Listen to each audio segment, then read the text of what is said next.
入场。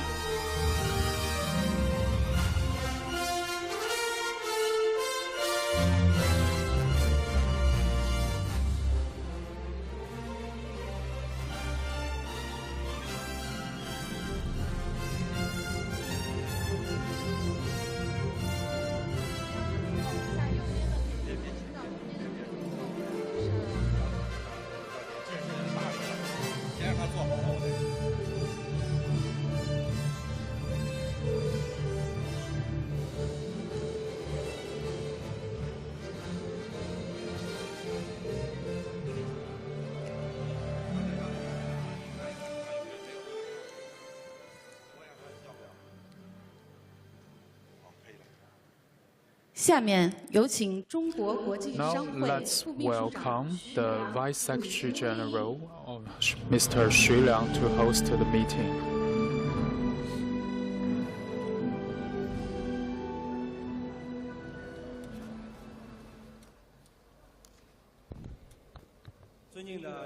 Distinguished Chairman Ren Hongbin, distinguished leaders, entrepreneurs, good afternoon.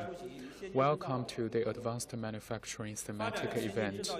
Developing advanced manufacturing clusters is a key to propel industry towards the mid to high end of the value chain and enhance the resilience and security of industrial and supply chains. To promote deeper integration, this Expo has introduced an advanced manufacturing exhibition area. We have also added this thematic event focusing on new quality productivity. We aim to explore cutting-edge technologies and development trends, share ideas, and seize opportunities. First, let us invite Mr. Ren Hongbin, Chairman of CCPIT and CCOIC, to deliver an opening speech.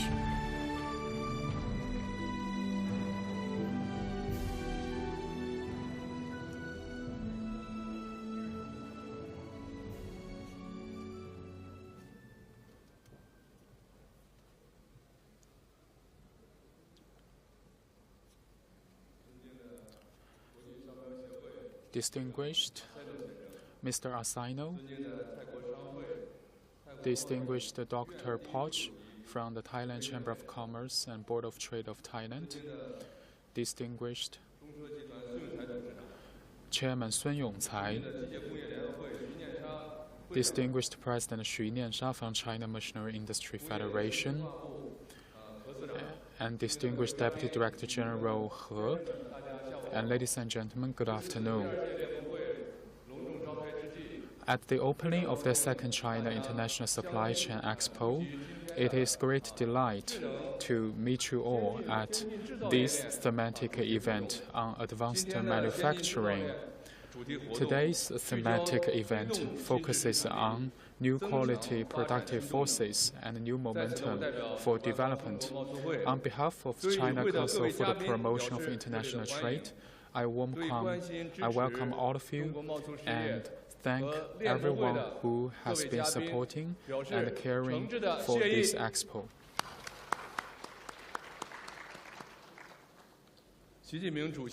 President Xi Jinping attaches great importance to the stability and smooth operation of industrial and supply chains. He has repeatedly emphasized that China will take actions to safeguard the security and stability of global industrial and supply chains. On November 15, President Xi Jinping delivered a speech at the APEC summit, once again calling on countries to promote the building of an open world economic system and ensures the stability and the smooth operation of global industrial and supply chains. Yesterday afternoon and this morning, Premier Li Qiang and Vice President Han Zheng held discussions with representatives attending this second Expo.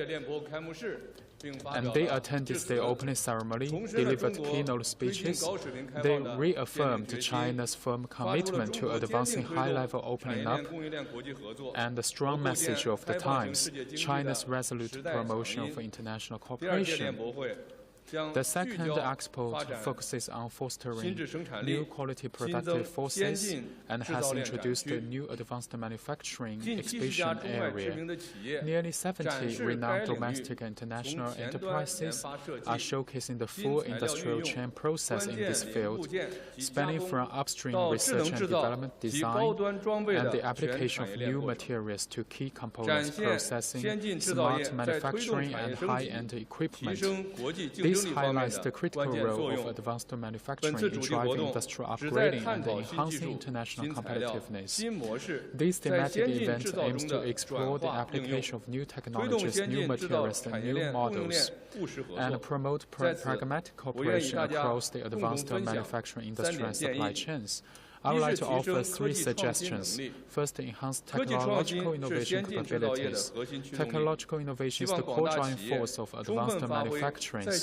Enterprises should leverage their primary role in technological innovation by increasing investment, strengthening collaboration with universities and research institutions, and promoting breakthroughs in revolutionary technologies. This will enable us to seize opportunities and secure a competitive edge in the new wave of technological revolution. Second, accelerate digital empowerment. Advanced manufacturing is evolving towards regional, local, and diverse digital development. Enterprises should stay abreast of technological advancements, adopt forward-thinking strategies, and expedite digital transformation, deeply integrating digital technologies such as AI, big data, cloud computing, and 5G to drive the intelligent upgrading of the industry. Third, promote green transformation. The green and low-carbon transition of the manufacturing industry has become a trend of the times. Enterprises need to engage in practice that reduce carbon emissions, pollution, and environmental degradation, while increasing ecological sustainability. The leaders and leading enterprises are expected to strengthen their social responsibility by implementing green supply chain management and driving green development across the entire industrial chain. A few months ago, the third plenary session of the 20th Central Committee of the CPC outlined a comprehensive plan for deepening reforms and advancing Chinese modernization. The session proposed over 300 reform measures, providing arrangements for building a high-level socialist market economy, promoting high-quality economic development, and expanding high-level opening up. These initiatives will offer broader market opportunities and create more possibilities for win-win cooperation among enterprises worldwide. The CCPIT, as China's largest national trade and investment promotion agency, will continue to strengthen its role in connecting governments and enterprises, integrating domestic and international markets, and smoothing supply and demand channels. We will provide more new platforms and opportunities for China and foreign enterprises, contributing to the high-quality development of the global advanced manufacturing industry and the building of an open world economy. Lastly, I wish this conference great success. Thank you.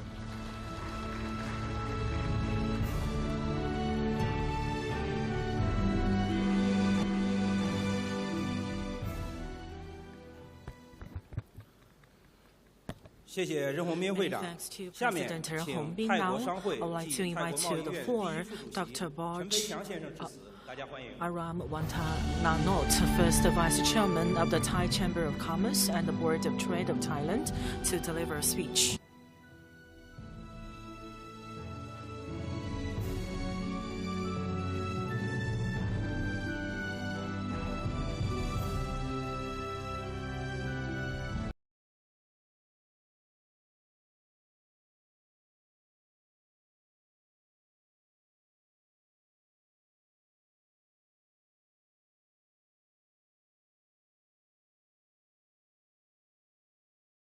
And International Trade, CCPIT, distinguished guests, ladies and gentlemen, it's a true honor to stand before such a distinguished audience here at the China International Supply Chain Expo. This event gathers some of the most forward-thinking leaders in advanced manufacturing, logistics, connectivity, and supply chain innovation, making it a unique opportunity to exchange ideas and shape the future together. We find ourselves today at a pivotal moment in history. The global economy, more turbulent than ever, faces rapidly changing and unpredictable external factors. The recent pandemic, ongoing geopolitical tension, and growing environmental concerns have acted as a catalyst, pushing us to rethink our approach to manufacturing. Over the past few decades, manufacturing has undergone a profound transformation, evolving from traditional methods to the advanced manufacturing, a shift that reshaped industry and economy across the world. Advanced manufacturing now plays a crucial role, not only in the way we produce goods, but in how to transform supply chain. Pace of the technological changing is driving an urgent need for business, process, and people transformation. We must embrace this challenge as an opportunity, navigating digital evolution that will lead to a thriving digital economy. In recent decades, we have witnessed that the transformation of manual assembly turned into fully automatic process. Future technologies like robotics, artificial intelligence, machine learning, and machine-to-machine communication are no longer ideas for tomorrow. They are today tools for optimizing production. These technologies allow manufacturers to move from economized to scale to economic of the scope, enhancing product quality, lowering costs, and accelerating delivery like never before. In Thailand, the Eastern Economic Corridor (EEC) initiative is a forefront of our effort to shape the future of our economy. This initiative has become a cornerstone for Thailand's economic strategy, propelling innovation, investment, and sustainable growth. All the core this vision in the new S-curve, which forecasts an industry that will drive the next phase of the economic transformation. Advanced manufacturing is a priority in this strategy, not only because of faster technological innovation, but because it's a virtual engine for economic development. In the EEC, we are building a strong ecosystem for advanced manufacturing. This involves investing in a modern infrastructure, promoting research and development, and nurturing talent in the crucial fields like science, technology, engineering, and mathematics. Our objective is to help industry transition from conventional methods to the advanced, data-driven systems that are more efficient, sustainable, and innovative. Our commitment to advanced manufacturing is not solely about economic growth, but it's about building a sustainable future. By embracing green technologies, renewable energy, and eco-friendly materials, we are laying a foundation for an economy that thrives without compromising the needs of future generations. In the future, transformation goes beyond physical and material flow. It encompasses that rapid information and financial flow. Seamless connectivity is now essential for supply chain operation. One of the biggest challenges is to manage inventories efficiency throughout the entire supply chain, a task that requires precise data and advanced technology. As why manufacturing is not just about making products, it's about creating smarter, more resilient supply chain. We are now using data-driven decision-making, predictive analysis for supply and demand forecasting, and interconnect system to drive efficiency, reduce waste, and get product to market more swiftly.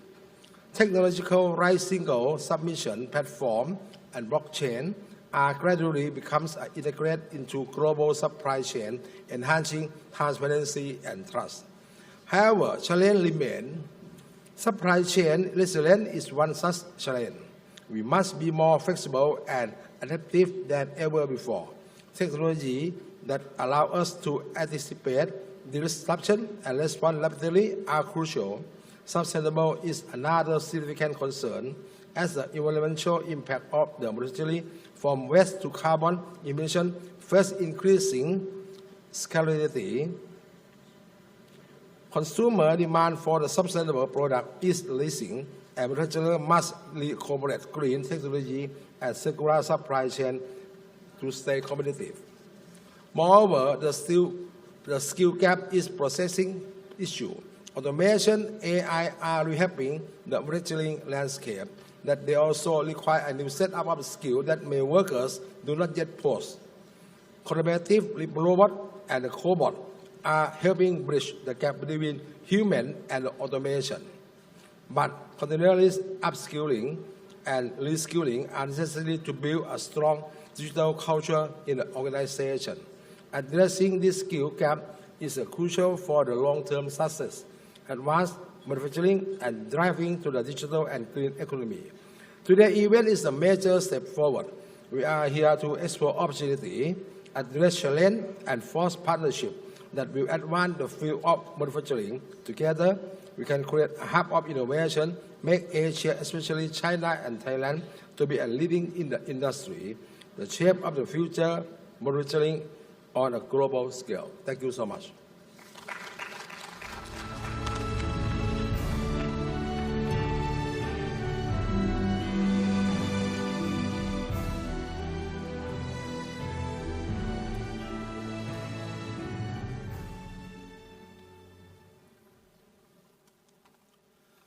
Thank you very much, Dr. Posh. Now I would like to give the floor to Mr. Xu Niansha, President of China Machinery Industry Federation, to address us.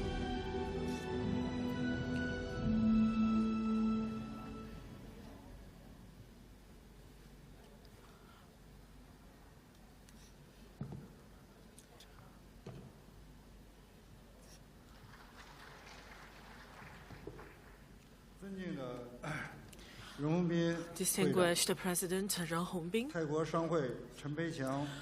First Vice Chairman Dr. Parch of Thailand Chamber of Commerce, and Mr.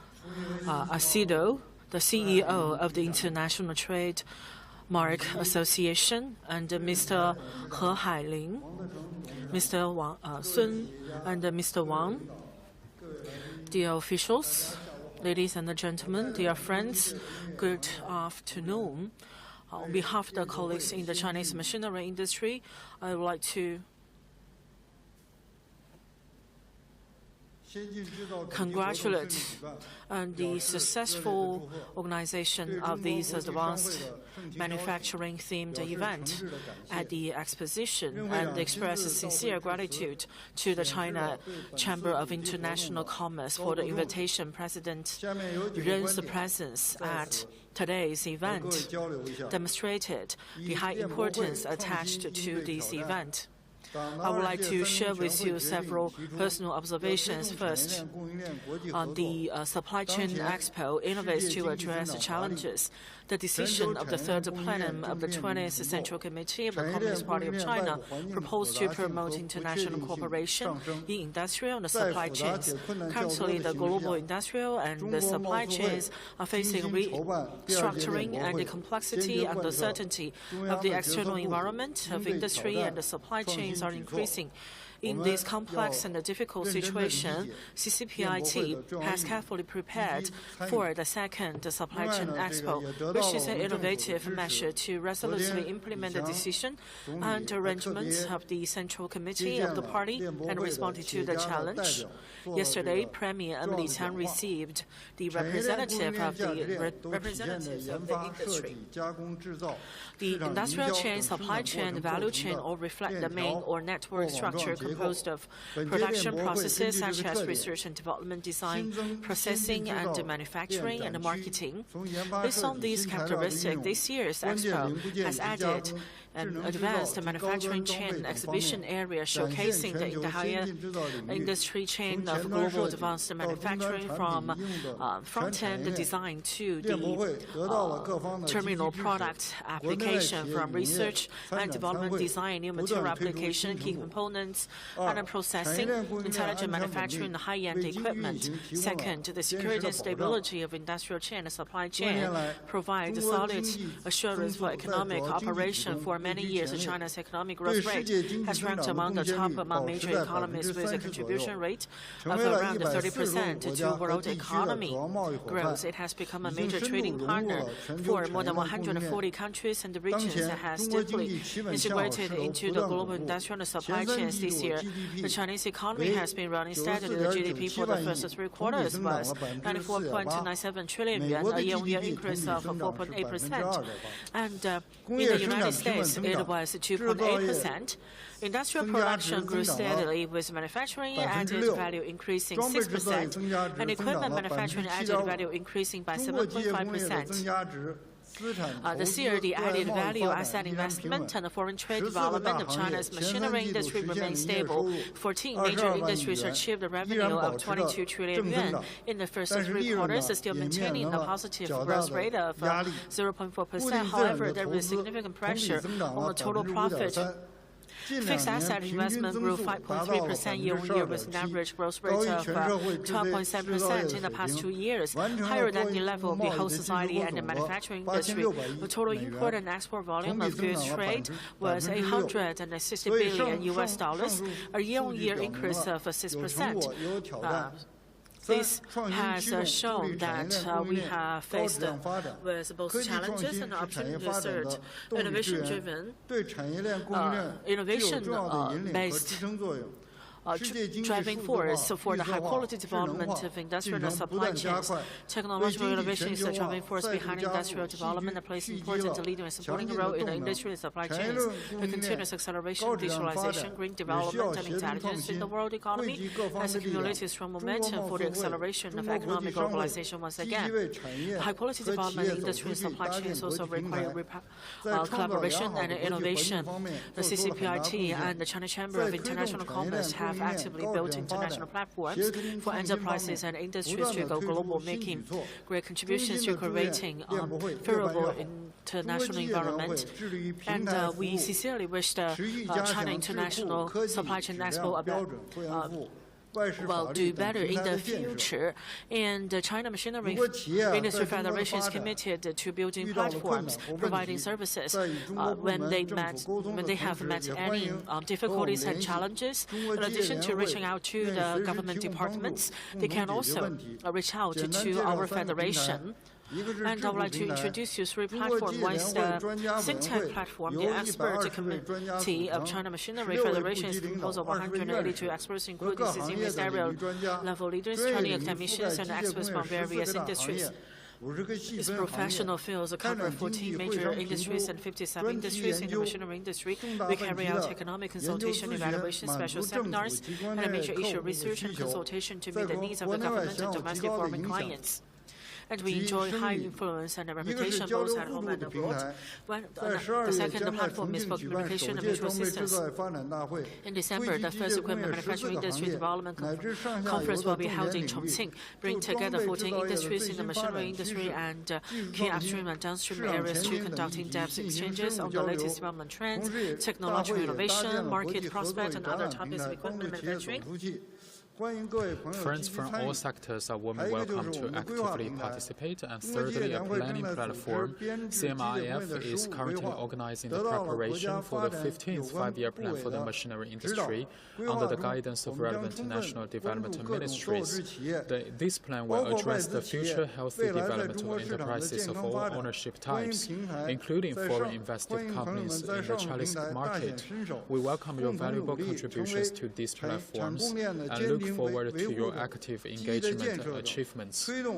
Let us work together to promote innovation and cooperation to ensure the smooth development of industrial chains, achieve green transformation, and build a vigorous, efficient supply chain. I wish this event a full success.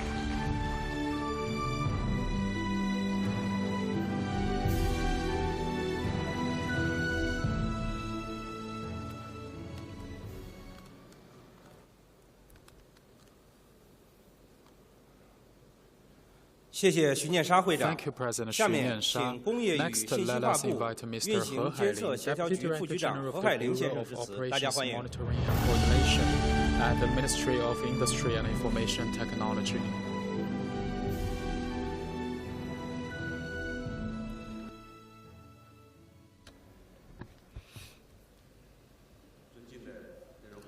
Distinguished Chairman Ren Hongbin, distinguished Dr. Poch, distinguished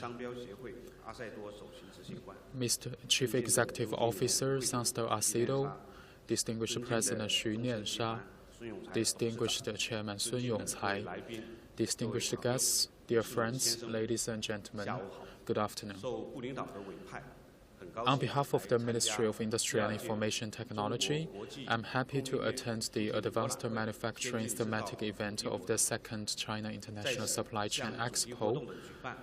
Here, I would like to congratulate on the opening of this event, and my sincere gratitude goes to the friends who have long supported, cared for, and contributed to the field of advanced manufacturing. Manufacturing is the foundation of a nation, and the Chinese government has been attaching great importance to this. President Xi Jinping emphasized that manufacturing is the mainstay of the real economy, and we must make manufacturing stronger and build a modern industrial cluster around the supply chain. Currently, a new wave of technological industrial revolution is stepping up, and revolutionary and disruptive technologies progress have been made in energy, materials, biology, information, and manufacturing. AI has increasingly become a key variable for future industries. The global manufacturing is moving towards digital, green, and intelligent development.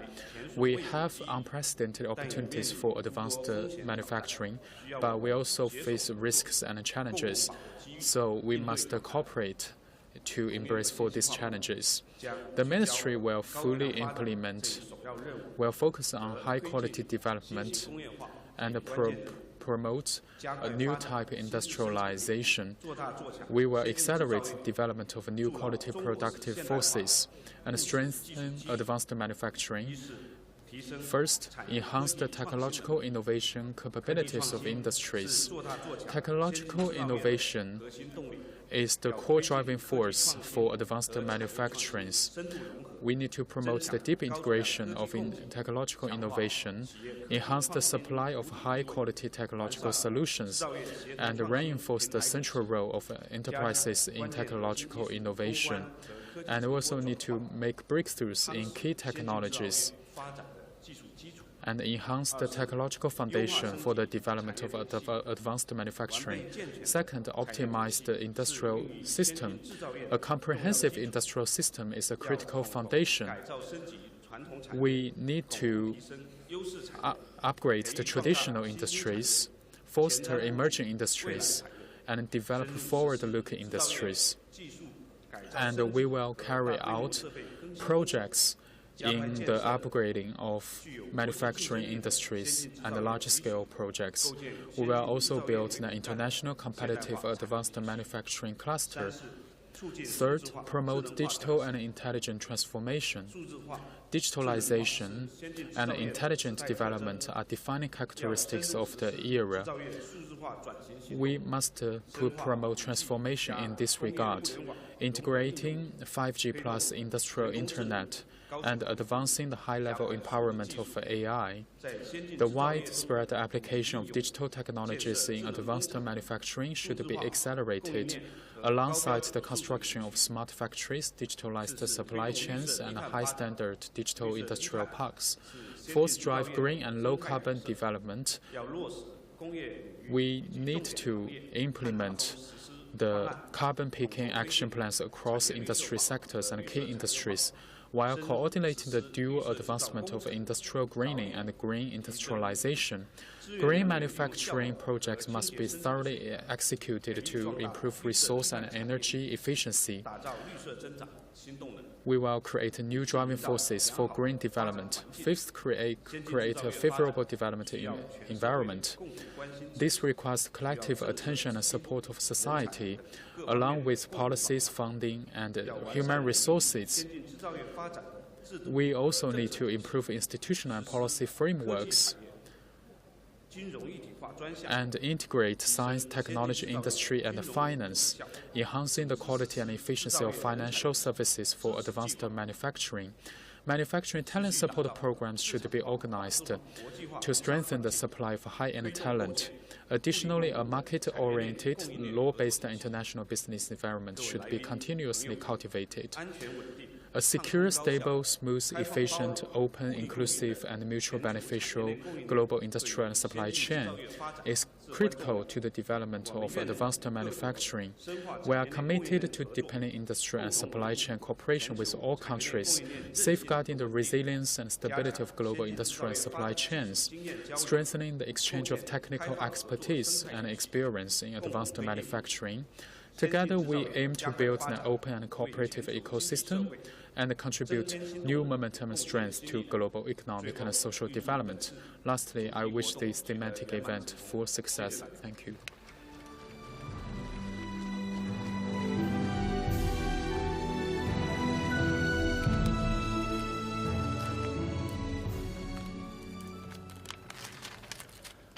Thank you, 下面，请国际商标协会首席执行官埃蒂纳·桑斯·阿塞多先生致辞，大家欢迎。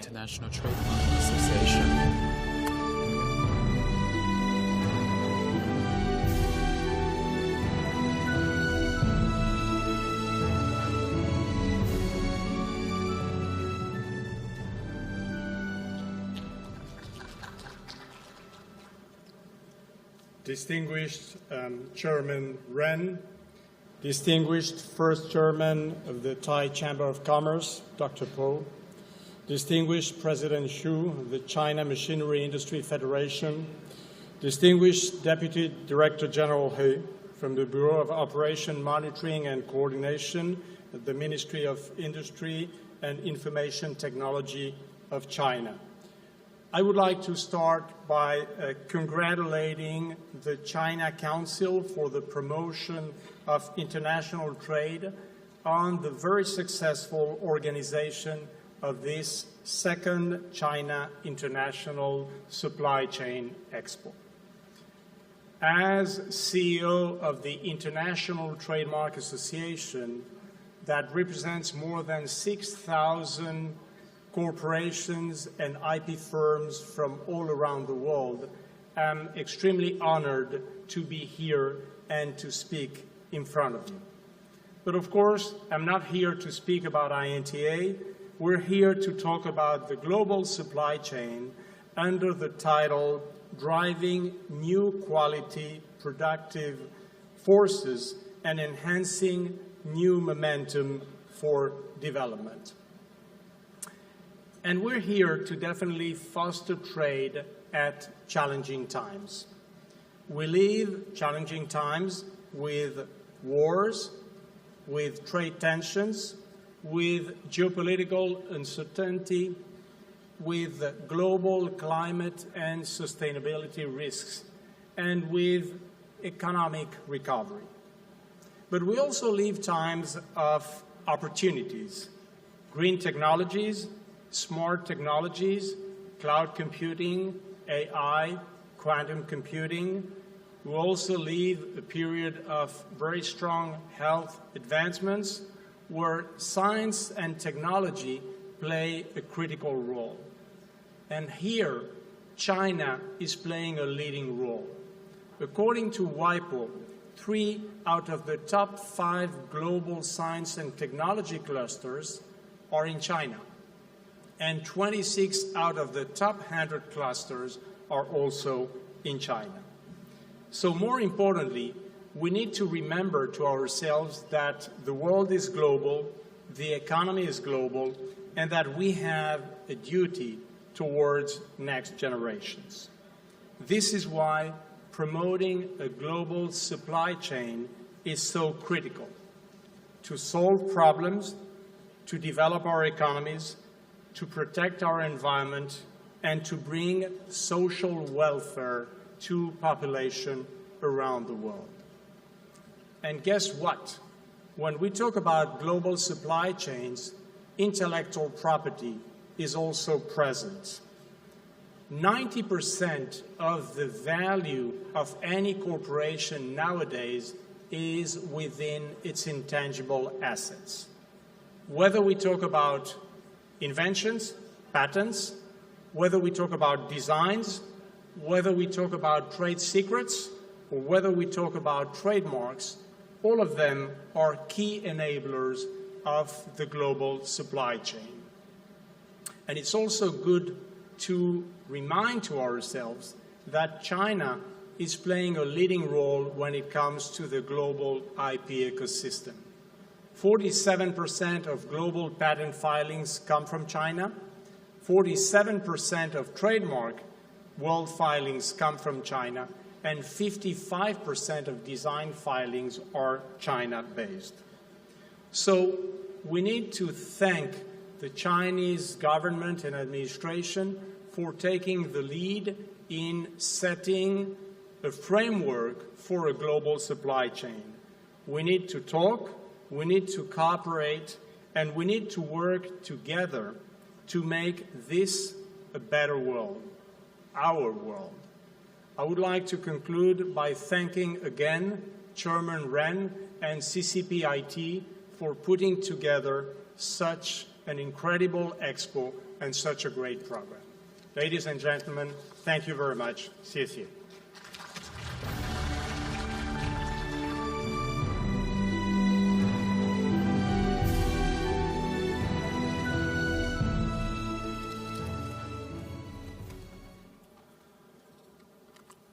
谢谢阿塞多先生。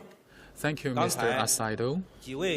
Just now, our guest speakers delivered wonderful speeches. Your speeches are really meaningful and forward-looking. You talked about changes and development. We learned a lot from your speeches. So let us once again give a big hand to our guest speakers.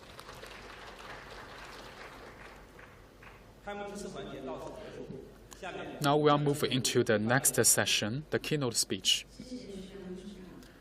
Thank you, Mr. Xu Liang.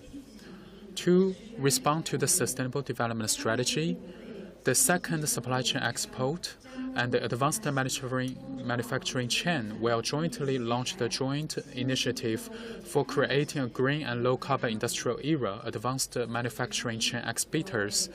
This initiative is spearheaded by Corning Incorporated, Sinochem Group, Siemens, Sumitomo Electric, and Asia Pulp and Paper of the Sina Mass Group, with the participation of over 60 enterprises, including CRRC, China Railway Construction Corporation, CITIC Financial Holdings, Honeywell, Alumni Corporation of China, China National Chemical Engineering Group, and the Cornell Brasme. This initiative aims to leverage the platform of this expo to drive technological innovation, industrial transformation and upgrading, and cross-industry collaboration, promoting the transformation of the manufacturing industry towards a greener, low-carbon, and more sustainable future. Now let's welcome Mr. Zeng Congkai, President General Manager of Corning Display Technologies China, to present the joint initiative on behalf of the Advanced Manufacturing Exhibitors.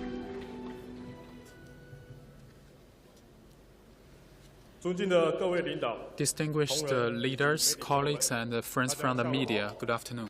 It's a great honor for Corning Display Technologies to work as the representative of Advanced Manufacturing Chain to introduce the joint initiative for creating a green and new carbon industrial era Advanced Manufacturing Chain exhibitors at the second China International Supply Chain Expo. Today, the rapid development of global economy and technology has reached unprecedented heights. At the same time, there is a growing attention to green and low-carbon development. As a pillar of the national economy, the manufacturing industry must accelerate its green and low-carbon transition. This transition is not only the contribution to the environment and responsibility to future generations, but also a shared consensus within the international community and the intrinsic requirement for enterprises on development. As a member of the manufacturing industry, Corning has leveraged its expertise in material science over its 170-year history to innovate and fulfill corporate social responsibility.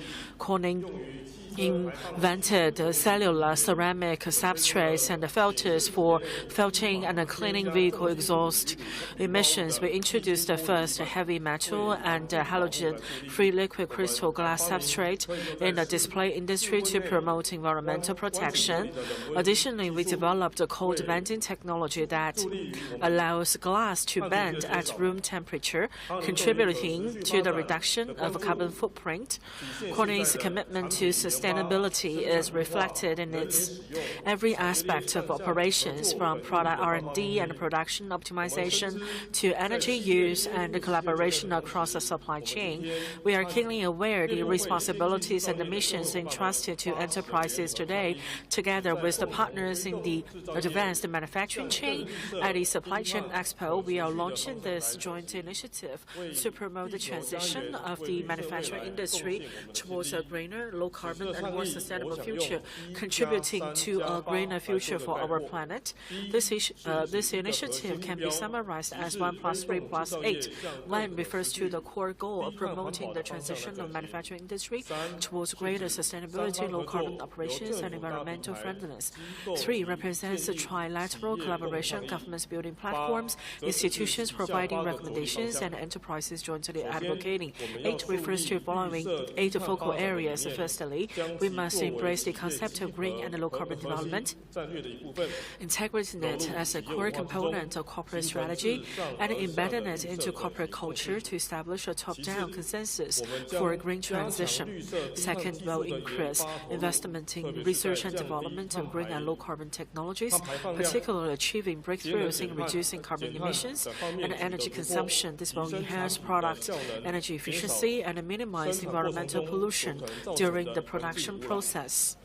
Third, we will actively promote industrial structural transformation and upgrading, implement green reforms in traditional manufacturing processes, and develop high-added value, low-carbon emission products and services.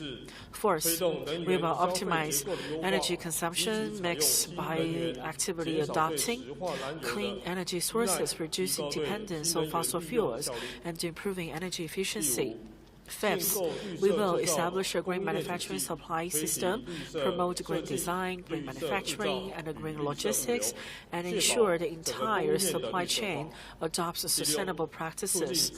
Sixth, we will promote the circular transformation of resource utilization by increasing resource reuse rates, reducing waste generation, and building zero-waste enterprises. Seventh, we will leverage digital technologies to enable the transition of production methods, achieving deeper integration of digitalization, intelligentization, and green practices in production processes. Lastly, we will strengthen international green exchanges and cooperation, share best practices, and work together to address global environmental challenges.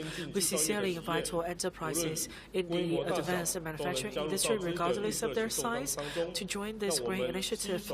Let's work together to deeply embed the concept of green and low-carbon development into our hearts and collectively explore and practice new pathways for green and low-carbon industries. At the same time, we call upon governments, academia, NGOs, and all sectors in the society around the world to provide great support and attention, forming a powerful synergy to promote the green and the low-carbon transition of the manufacturing sector. In the face of global climate change, every effort matters. We firmly believe that through collective action and continuous innovation, we can leave a better planet for future generations. Let's start now. Begin with small steps and together write a new chapter in the green and low-carbon development of the manufacturing industry. Thank you.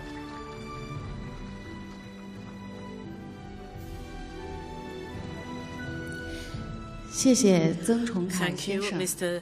曾下面重凯。我们进入主 Now 题发 we 言 will 环 move 节。 to keynote speech 我们 session. 荣幸地邀请到 We 了 are 中国中车 privileged 集团 to have 中国机械 invited 科学研究总院集团有限公 leaders 司的领导， from 分 CRRC 享 Group 他们 and 对 the 先 China 进 Academy 制造 of 的深 Mechanical 厚见 Sciences 解， Group 以及在 to share 汉 with 服 us 时 their 间先 profound 进制造 insights 产 on 业发 advanced 展过程中 manufacturing 的卓越 and 成 the 就。 outstanding achievements 首 in 先， exploring 有 and 请 practicing 中国中 the 车集团 development 董 of 事长 advanced 孙 manufacturing 永 industry. 才先生发 Firstly, 言。 let's welcome to the floor Mr. Sun Yongcai, Chairman of CRRC, to deliver a speech.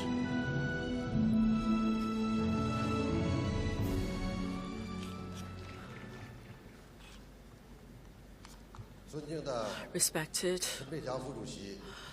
Dr. Parch, President Xu Niansha, Director General Xu, and the leaders and guests, dear friends, good afternoon. It gives me great pleasure to be invited to attend today's event. First of all, on behalf of the CRRC, I would like to extend my warm congratulations on the successful convening of this event and express sincere gratitude to all the officials and the friends from all walks of life for their long-term care, support, and assistance. CRRC, as the world's largest advanced manufacturing leader and solution provider, we highlight innovation-driven reform enablement and value creation as the three pillars to enhance the deep integration of technological innovation and industrial innovation, laid out the innovation chain with the industrial chain, and stimulated the industrial chain with the innovation chain, striving to cultivate new driving forces, lay out new industries, and win new business on new tracks. Around the theme of promoting new quality productive force and enhancing new development momentum, I will share with you relevant explorations and practices of CRRC. First, focus on the leadership and strive to build an independent industrial ecosystem.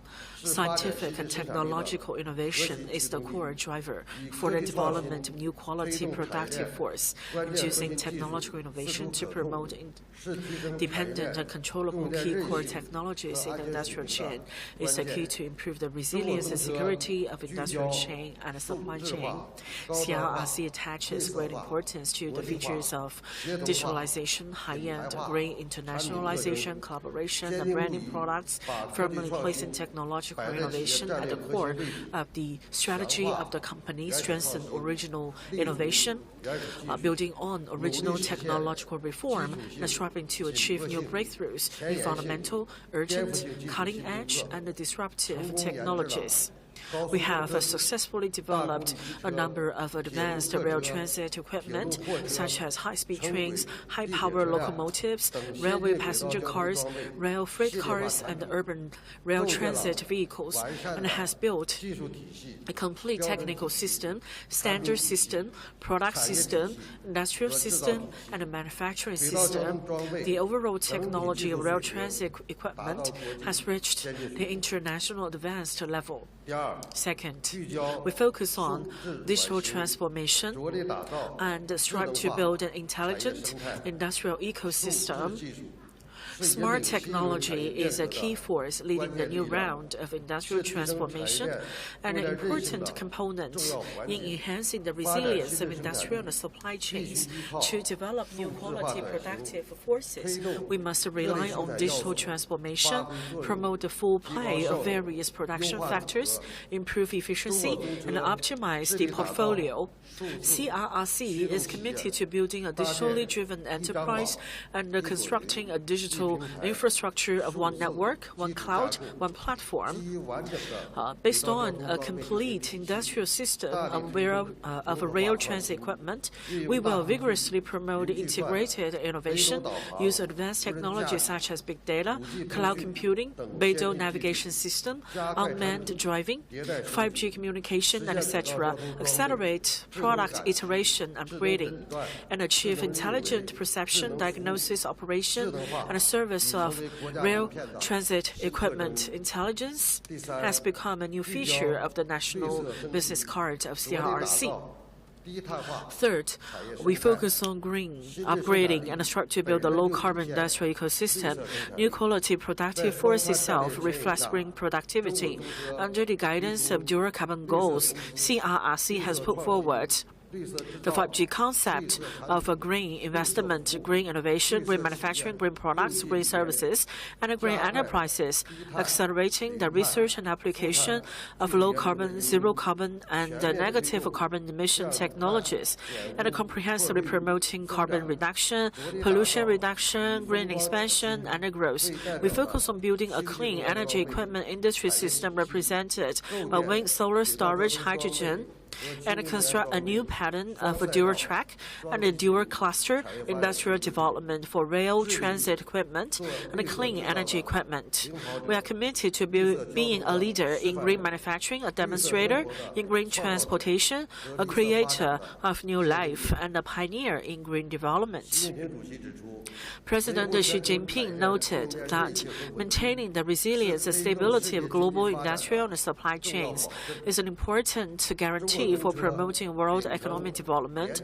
CRRC is ready to work with all sectors to accelerate development of new quality productive forces according to local conditions, promote the construction of a more resilient, efficient, and dynamic global industrial and supply chain system, continuously unlock new development momentum, build new development advantages, and make new and greater contributions to promoting high-quality development in China and beyond. Last but not least, I wish this event a great success, and I would like to extend an invitation to all the officials and guests to visit CRRC. And I would like to welcome you to the booth of CRRC to learn about the development of technologies at CRRC. Thank you. 谢谢孙永才董事长。 Many thanks to Mr. 孙永才。 中国机械科学研究总院 Please 集 join 团 me in 有限 welcoming 公司董事 Mr. 长 Wang 王德 Decheng, 成先生 Chairman 发 of China 言。 Academy of Machinery, Science and Technology Group Corporation Limited, to take the stage to deliver a speech. Distinguished Dr. Poch, President Xu Niansha, Deputy Director General He Hailin, and Mr. Asido, Mr. Sun Yongcai. Dear leaders, friends, good afternoon. It gives me great pleasure to attend today's event. Firstly, on behalf of the China Academy of Machinery, Science and Technology, I would like to extend warm congratulations on this successful event and express sincere gratitude to all leaders and friends for their long-term care support. Industrial mother machine are the machines that manufacture machines, killing in the industrial supply chains and the core hub and the commanding heights of modern industrial systems from X-20 fighter and the Long March 5 carrier rockets, Hualong 1 nuclear power plant, maglev trains to intelligent networking and new energy vehicles. They all rely on the support of industrial mother machines. The industrial mother machine determines the layout of the supply chain. At the same time, the level of industrial mother machine directly determines product quality, production efficiency, production cost, energy, and raw material consumption, profoundly affecting a country or region's division of labor, as well for countries to focus on the areas that they are good at to improve the quality of the product. From the perspective of global supply chain in low and end products, China has a complete supply chain and is moving towards the high-end market. At the moment, China has become largest producer of machinery beds as well as the largest consumer and importers. So China is playing a critical role. As a large producer of industrial mother machines, China has a large market that has provided the ample opportunities. Through independent research and development, China has satisfies the different needs and provided the many new choices. Through joint research and innovation, China plays an active role in international exchange and cooperation, contributing its share to the global industrial mother machine industry. But we still need to optimize our innovation system, and we also need to promote deeper integration of the innovation chain and the supply chain. Facing uncertainties in global supply chain, only by moving faster in innovation and embracing openness in the global market can we provide a strong support. First, accelerating the innovative application of new technologies and equipment. For example, the integration of information, for example, large-scale integrated die-casting equipment consolidates previously independent and dispersed components into a highly integrated structure. And second, accelerating AI-powered industrial mother machines will drive the upgrading of industrial supply chains. Our AI injects new quality productive forces, propelling the evolution towards new manufacturing defined by software-driven machinery and new services. The China Academy of Machinery Science Technology Group, as a state-owned enterprise, has collaborated with other research institutes and state-owned companies, has established the Innovation Research Academy, moving faster the integration between mother machines and AI and injecting new vitality into the industry. Third, accelerating standardization to empower industrial mother machines and foster organic integration with the industrial chain. With the support of relevant authorities, we have established the Industrial Mother Machine Standardization Joint Working Group, and this has helped us explore new pathways. Accelerate the empowerment of the industrial mother machine sector. This effort promotes the high-quality development and enhanced application. The Institute will continue to enhance the innovation capability and join hands with others to make our supply chain more resilient and safer. And lastly, I wish this conference a great success. I warmly welcome your visit to the China Academy of Machinery Science and Technology Group. Thank you. 谢谢王德成董事长。 Thank you, Chairman Wang Decheng. Thank you for your wonderful speech. Next, we will move into the thematic discussion. This will include the two sessions. The first session is titled Broader Manufacturing, Expanding the Boundaries of Advanced Manufacturing. We have invited leading enterprises from various fields of advanced manufacturing to share their insights and stories in this sector. The distinguished guests participating in this session are Mr. Wang Bin, Senior Vice President of Siemens China, Mr. Yu Feng, President of Honeywell China, Ms. Zhai Jingli, Vice President of APP, Mr. Jonathan Pattison, Board Member of Corner Brass Group Asia Pacific, Mr. Gao Lufeng, Chairman of 9号 Limited. Today's thematic session will be moderated by Ms. Xu Xingchen, a host from CGTN under the China Media Group. Let us warmly welcome them to stage with a round of applause.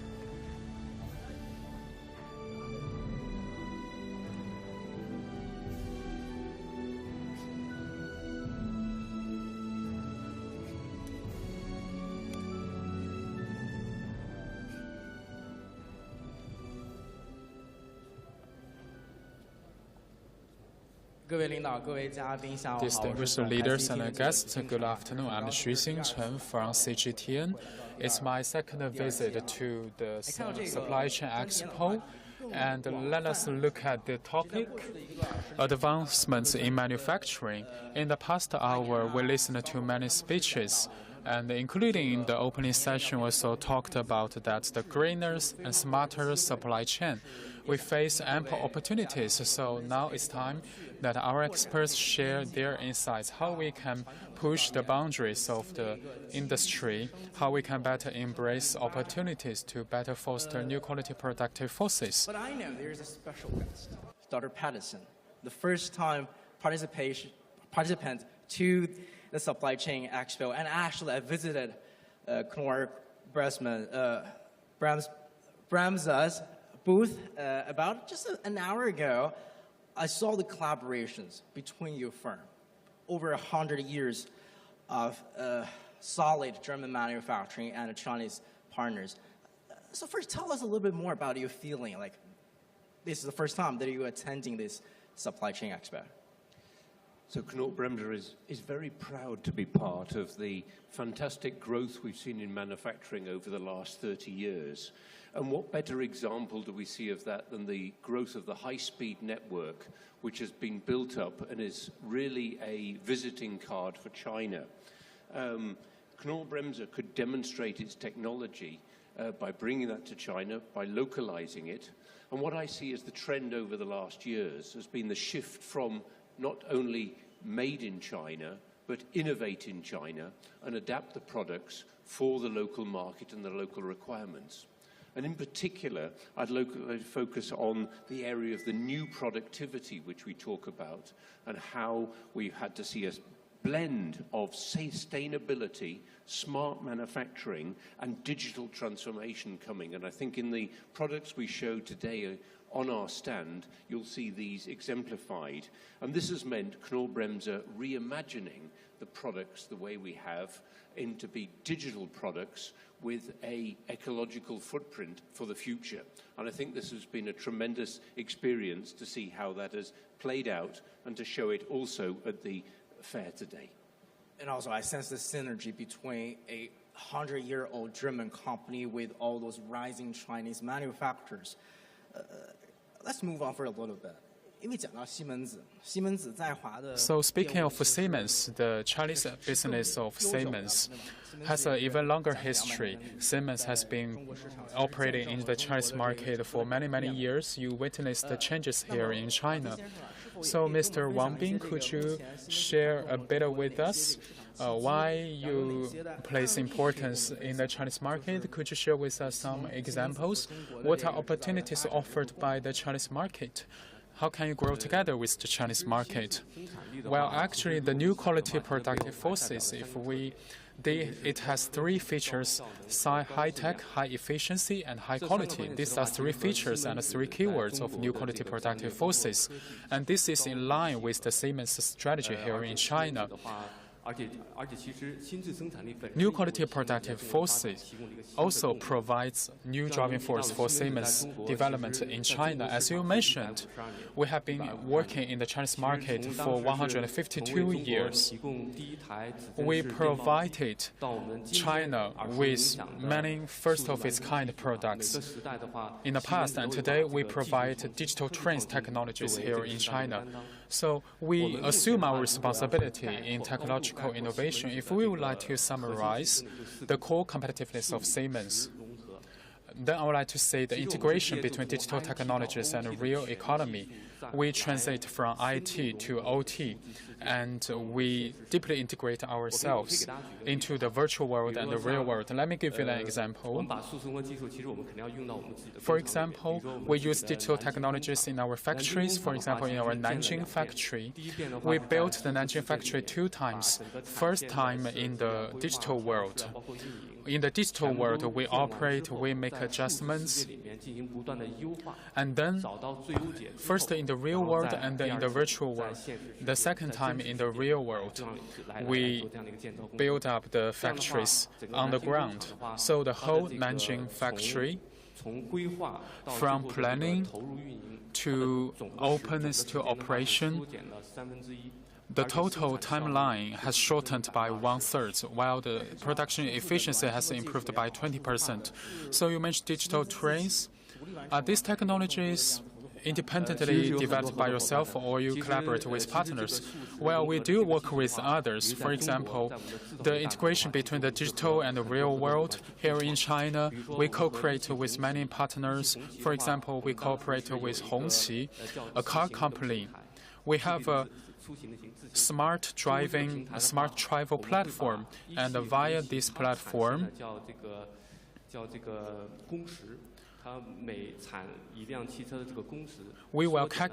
we shorten the time for producing each car by 1/3, and we improve the efficiency by 90%. So this is really important. At this expo, in the exhibition area, we also see our customers from the cities. We also collaborate with cities to produce life cycle digital twins for a casting machine. And through this digital twin, the casting machine, the design of the casting machine can be shortened by 30%. So all these examples demonstrate our collaboration with Chinese customers. So here you see our cutting front technologies, our advanced manufacturing, a new section at the Expo. So more cooperation, more discoveries, more innovation, and more environmental friendly, smarter, more efficient. Last year, I visited the Hollyware's exhibition hall. I'm impressed that the CFA, the airline fuel of Hollyware, from the production to the use on airplanes.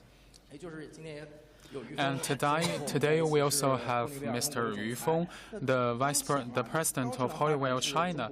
At the moment, we talk about high-quality development. So from your perspective, as a large country in manufacturing, what does the future hold for China, especially the green manufacturing, and how Hollyware will ride these trends in propelling high-quality development? And in the meantime, how will you provide opportunities for Chinese partners? Thank you, host. Very good questions. Hollyware is a century-old company, is a century-old publicly listed company, and currently we focus on 3 trends. One is automation in industry, in architecture, and also we focus on air aviation. So whatever airplanes you take, you are actually using Hollyware systems. And we also focus on energy transition from minerals to another sources of energy. For China's high-quality development, our idea is that President Xi Jinping emphasized that China's manufacturing industry is really important. We need to make it bigger and stronger. So my understanding is that to make it bigger and stronger, first of all, we need to make money. Only by making money can we pay our staff, and can we pay our customers, and pay our suppliers, can we pay taxes, and can we invest in innovation and research and development? So make the manufacturing industry bigger and stronger. This is important, but how can we make it stronger? Especially under the banner of high-quality development, we need to do several things at the same time. Green manufacturing, smart manufacturing, digital manufacturing, and advanced management. Hollyware is a large company, but it is not the largest. Around the world, we make about $30 billion in our sales. And yesterday, so you see, but our market value is like 150 billion RMB. So how can we achieve that? Because we blend all these factors together. Let me give you an example here in China. Last week, in Jiangsu Lianyungang, a company was opened to production. This company reuses the waste oil, and the company uses our equipment and the catalyzer and advanced control technologies. The company blends all this together. You know, the waste oil is concerning for us. We worry that it will destroy food safety, but we will reuse the waste oil into SAF. So for these dozens of for the waste edible oil, with a cost of dozens of yuan to be transformed into SAF, with a price of several dozens of thousands of RMB per ton. So this is due to the advanced operation, management, and production. We hope that we will have more cases like this implemented in China, and also such best practices can also be rolled out across the world. So you raised a very important point for advanced manufacturing industry, Honeywell and Rams and Siemens. Sometimes the technology is to convert the waste oil into sustainable aviation fuel, which is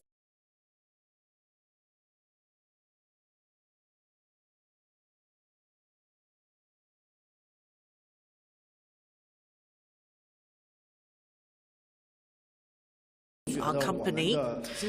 So I would like to ask you, for APP under Sina Mass Group, what are the stories that you can share with us? Madam Zhai, please. Many thanks for the invitation. And thanks to the question asked by the moderator, I would like to thank the organizers for giving me this good learning opportunity.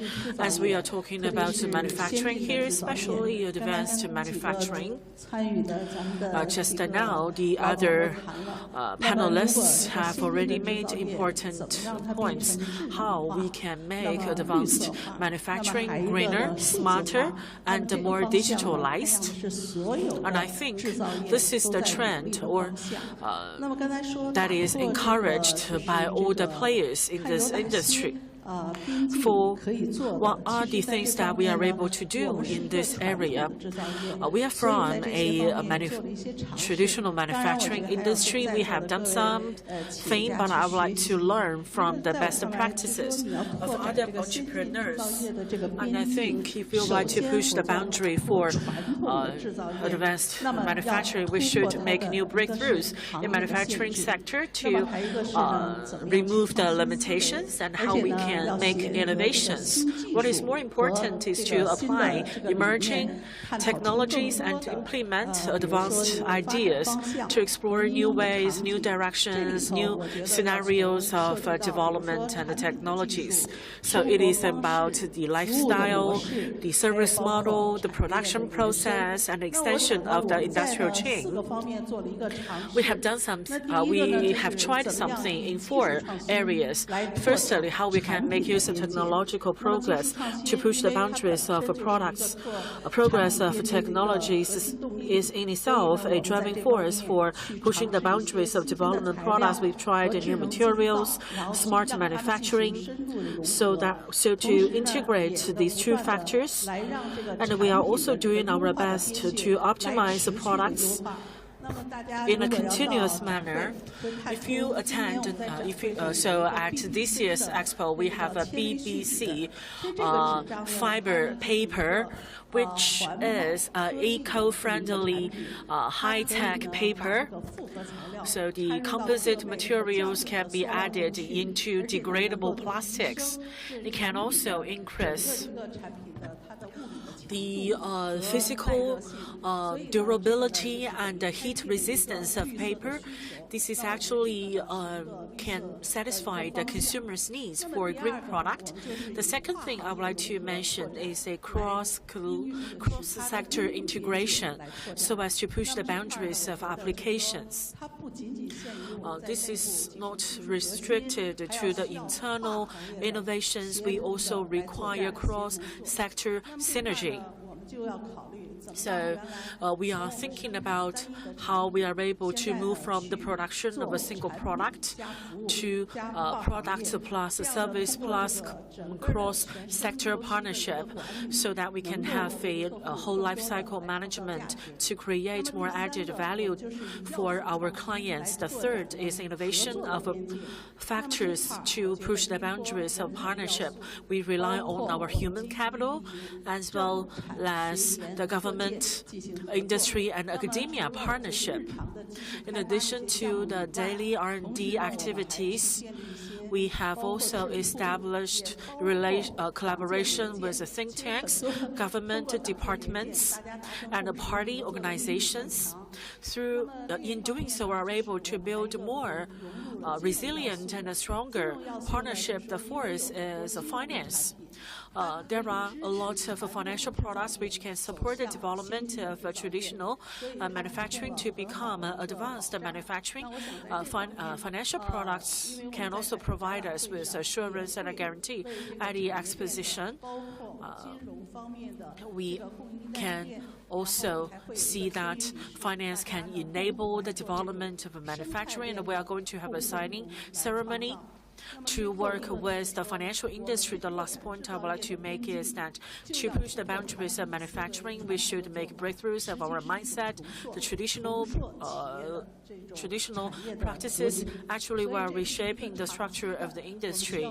This is a long-term direction of efforts. By doing so, we are able to move closer to advanced manufacturing. Thank you. Madam Zhai inspired me with one point when I am preparing for this panel discussion. I was thinking whether we should think about a new point of integration from the manufacturing production end, but actually you mentioned we're pushing boundaries for application. Now I would like to hand over to Mr. Gao from Ninebot. Ninebot is specialized in a more frontier industry, something that is quite interesting for the public. This is a short distance traffic robot. Can you share with us what's the application scenario for the product? First, a few words about our company. It is a smart mobility company. We are specialized in the smart empowering of transportation. So we have these smart mobile people, which is the medium and the short distance mobility. And we also have another part, which is the smart mobile things. So we provide the transportation tools for people and for people to move from one place to another place. We also have smart lawn mowers and other tools we provide to the industry. Globally, we are ranking #1 in the segment. We provide solutions closely related with our daily life. A lot of robotic technologies are already leading in the world, very competitive in the world. And what is the role for China in this global manufacturing industry? I think China manufacturing, or China is one of the most important parts of the global manufacturing sector. It is connecting the demand as well as the supply. China accounts for 30% of the share in the industry, which is a very high proportion. So this is a very significant achievement for China. But there are some latest changes. The manufacturers in China, especially those traditional manufacturers, are changing their roles in the global supply chain manufacturing industry. They attach more attention to innovation, the building of their brands. They have done a lot of efforts to make their brands more visible and competitive in the global supply system. I think this is a major adjustments and improvement made by China in the global landscape. And I think the reason for China to make such a change is because of the development of new quality productive force, and which needs high technologies. And in the many measures to promote high quality, new quality productive force, it is important to make a smart and digital transformation. The focus of the work is moving from the made in China to created in China and innovation in China. I think Ninebot is also very lucky.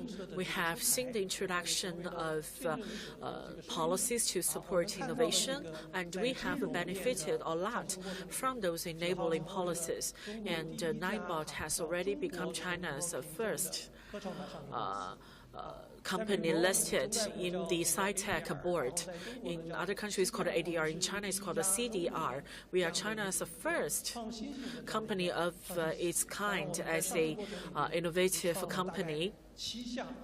We have the CDR as well. We also have another 7 innovations together with us during the IPO.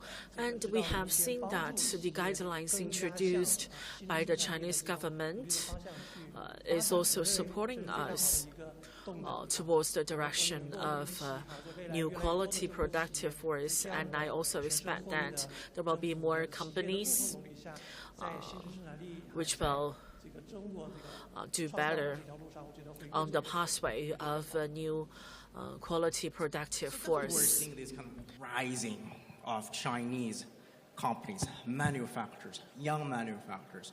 Dr. Patterson, we actually discussed this earlier. Do you see this as a competition where more opportunities for collaborations? But more of that, just what experience can you share regarding keeping the pace, as your company, keeping up pace with time, collaborative innovation, green development as China's transportation supply chain evolves towards greater sustainability and innovation? So I'd like to say that our philosophy is to think global but act local. And through this philosophy, we now have, after 30 years of being in China, 15 manufacturing facilities and 4 R&D centers. And that's not done alone with ourselves entirely. We have formed partnerships with our customers. So we have a joint venture with CRRC for the development of air supply systems for the railway, and we have a joint venture with CR Cars for the development of brake discs and other equipment for the rail industry. So this partnership has been part of our story in China from the beginning, to collaborate. And it's not only there, we go further now. After being in the industry for 30 years, we see the trend is now how to maintain the equipment. And here again, we work with local partners to work on local service, but also local overhaul to improve the sustainability of the railway system today. And I think this is very important. We now have gone the full circle through a growth phase, development, and are now in a phase of how to keep the equipment running. And there we draw on the supply chain, because this is work that can only be done locally around China and in China. And that's why we feel very strongly to be on this journey as a partnership, rather than seeing, oh, we're a foreign company which we've pushed out. We see ourselves very much as becoming a Chinese company.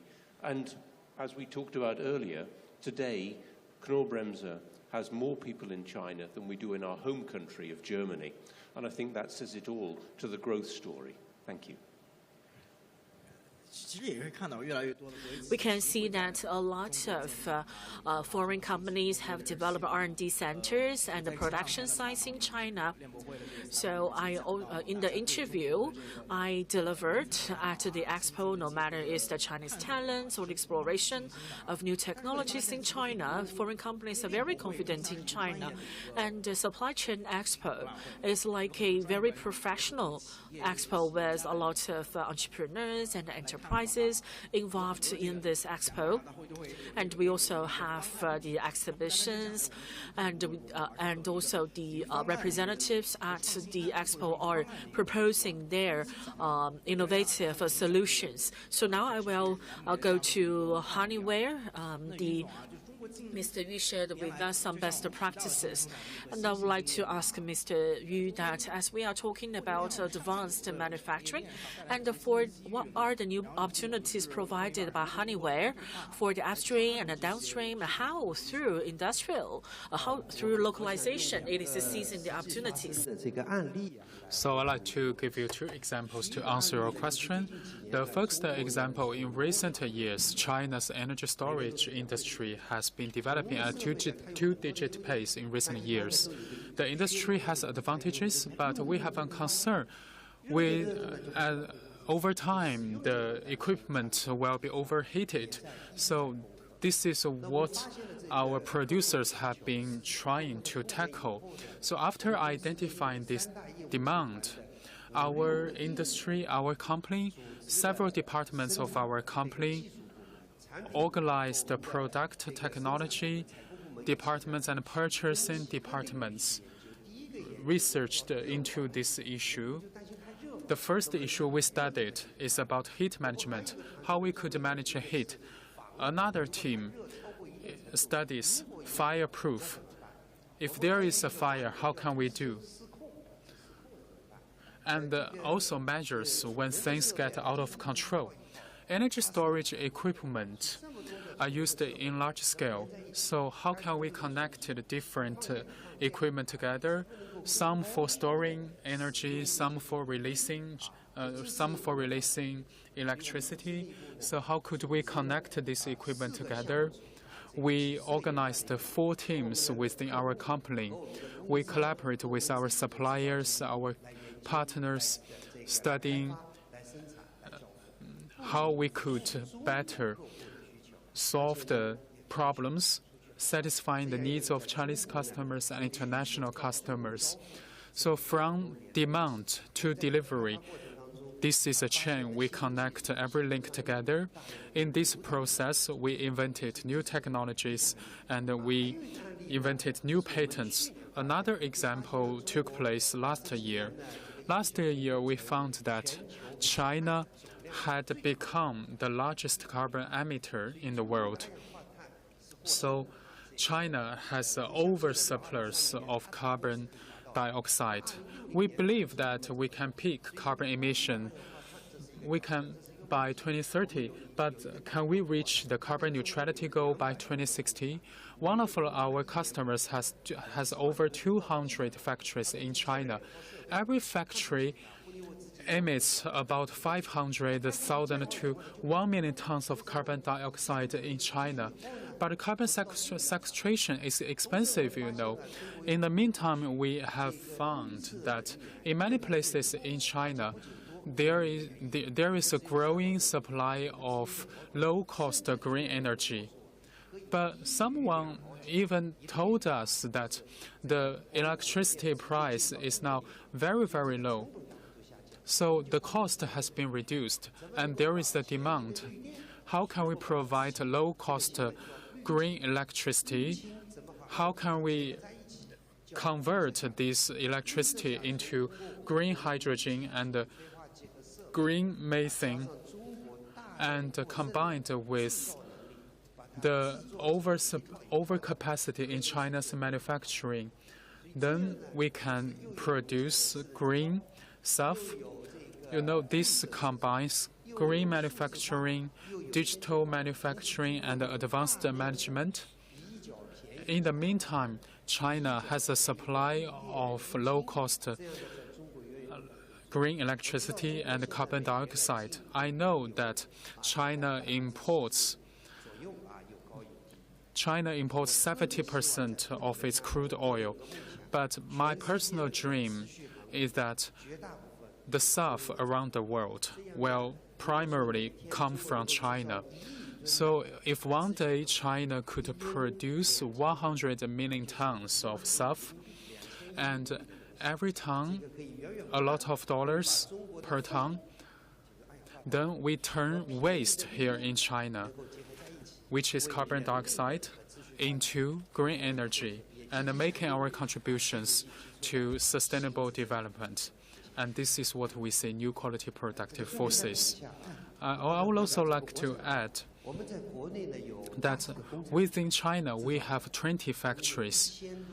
We have over 1,000 research staff. Most of the time, they study Chinese market and they try to satisfy the needs of Chinese customers. So as you mentioned, you have such a big team of research staff. And you also mentioned that you hope that China can be a producer of green stuff while serving the global market. China has a huge market already. There are a lot of people here in China. So is there a distance between going global? Well, we have a lot to do. I just give you an example. If you want to convert CO2 into green energy, you need technology, you need equipment. China is strong in manufacturing, so we don't lack equipment here in China. We only provide technologies. We can take advantage of China's manufacturing capability. To produce green hydrogen, we also need equipment. While China has a lot of equipment, we also need factories. China has equipment, and China even has oversurplus of equipment. The green energy has been used in different places, in vehicles, in airplanes, over $2,000 per ton. So China needs technologies, while we can provide technologies to produce like green methanol. So China has oversurplus of iron, steel, equipment. Then, if we can provide technologies, it's totally possible that we export these technologies overseas. Well, can we see that some development of technologies is because of the conditions here in the Chinese market? You know, China has a lot of CO2. So China takes a leading role in the development of green energy. Every year, the installed capacity of green electricity in China exceeds that of many countries. So this is, of course, the feature of China. Then as long as we combine it with our technologies and our capacity, then why can't we use these technologies other places? We can totally export our set of technologies and products and solutions to other countries. You also mentioned the solutions, and you also mentioned the local partners and the local suppliers. The supply chain Expo, as we know, is a platform that we can meet each other. We make friends here. So coming to Siemens is a role model in your industry. You boast technologies. You have made positive explorations in China. So how have you strengthened collaboration with the supply chains, with suppliers? How can you expand your circles of friends? Well, globally, we serve over 40 industries, over 400,000 customers. We have supply chains in over 140 countries. So you mentioned the circles of friends. Actually, we have circles of friends. Here in China, one important thing is that the supply chain of the manufacturing industry is resilient and is flexible. I don't know if you have noticed that 2 years ago in the Chinese market, Siemens implemented a Siemens X accelerator plan. The accelerator X, the X here represents possibilities, the unknown possibilities. So here it represents an open business digital platform. Just now, Ms. Zhai mentioned cross-industry. This is what we have been doing. This X platform, you mentioned ecology, especially in manufacturing. We often talk about that we need to do big things with less investment. Often we see in manufacturing, in terms of low carbon and digital solutions, often we invest a lot, but the return is humble. So what we are doing is that we can reorganize our solutions into different sub-solutions. These sub-solutions are just like building blocks. They can be put together, they can be connected, and these sub-solutions can be co-created with the third parties. So we reorganize our major solutions into smaller solutions and make these smaller solutions available on the platform. If you are interested, you can search Accelerator X on your WeChat. There are many solutions, smaller solutions on the platform. Many smaller solutions need to be explored, need to be tried. You can have a try and then consider whether you use it or not. So this is what we want to say. We invest less but achieve a lot. Of course, to achieve desirable results, we need friends, we need partners. For example, we collaborate with Dingding from Ali Group in initiating the app on supply chain management. We do simple things. For example, for equipment manufacturing, we ensure transparency through this app so that we can optimize the delivery and we can better respond to supply chain changes. Another example is that I'm really happy that just about 2 hours ago, Siemens and Amazon co-released the service for carbon neutrality. It's very simple. We use Siemens carbon footprint tracing and carbon management capacity and put this capacity onto Amazon's e-commerce platform. In this way, we can empower millions of hundreds of e-commerce operators. Then these e-commerce platforms can enhance their competitiveness. And of course, I met a friend from Siemens just now. He comes from another platform of Siemens. So you know this platform-to-platform cooperation. I think many platforms can learn from each other and reinforce each other. So speaking of ecology, co-sharing and co-creation and win-win, this is what I want to see. So thank you, Mr. Yu. You mentioned win-win and co-creation. Many international companies are working hard to explore the Chinese market and find Chinese partners. So about 9号, a Chinese company, Mr. Gao, how do you see Chinese companies' collaboration with international companies? Are we complementing each other, or are we pursuing better performance than foreign companies? I agree with very much with what the last speaker talked about, co-creation and win-win. I think this is a principle we need to adhere to, and this is also the principle upheld by the Supply Chain Expo. You can find that in the history of 9号, we pay close attention to the exposure to international resources. If you want to further improve yourselves, if you want to develop bigger and stronger, you need to step out. You need to look outward. So when you look outward, you need to learn from others' strengths. And when you look outward, you need to identify opportunities of cooperation. In 2015, we acquired a U.S. company, which is called CISCE. After the acquisition, you will find everything about the brand, about the IP, everything is connected. So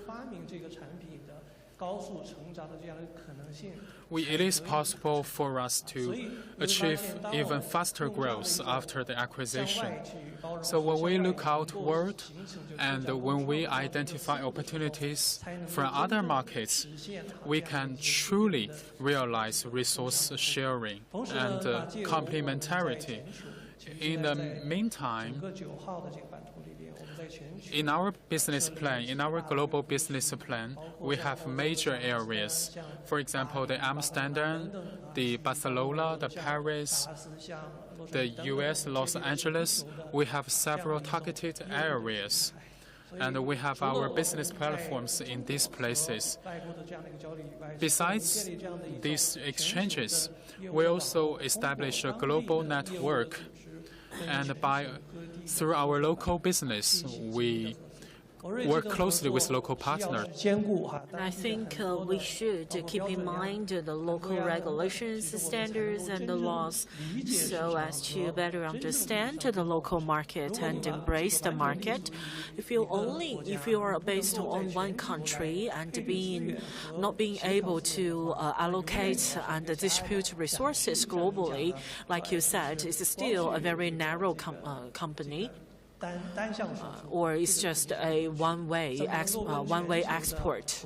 How you are able to join hands with the partners in the world to co-create the new business. I think this is one of the philosophies upheld by the exposition.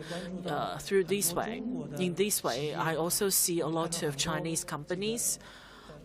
For example, those from the advanced manufacturing sector, those companies with the soft power and the hard power who have expanded their businesses worldwide.